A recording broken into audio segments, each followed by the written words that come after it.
চুক্তি করে যে মাহফিলে ওলামা একরামরা যায়, এটাকে আপনি ইসলাম সম্মত মনে করেন কিনা? দাওয়ার কাজ ফ্রি হবে, তো যিনি দাওয়ার কাজ করবেন তার পরিবার সংসার আছে, সেই জন্য লোকেরা যদি কিছু হাদিয়া দেয় তাহলে তিনি গ্রহণ করতে পারেন। এই জন্য তিনি পূর্ব শর্ত আরোপ করে এগুলি করা, এটা দাওয়ার দৃষ্টিকোণ থেকে অনৈতিক। আল্লাহ আমাদের রক্ষা করুন।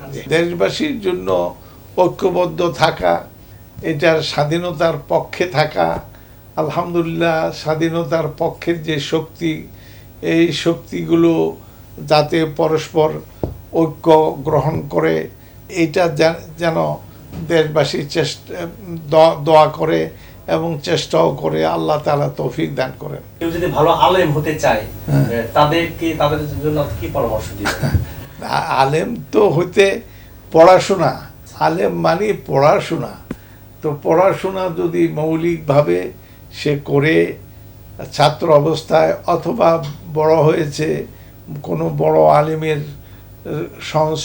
সংস্পর্শে থাকে, তার জ্ঞান চর্চার জন্য এগুলি তার বক্তব্য রেকর্ড করে এগুলি অবসর সময় শুনে, তা এইভাবে হতেই পারে। আল্লাহ তাআলা তৌফিক দান করুন।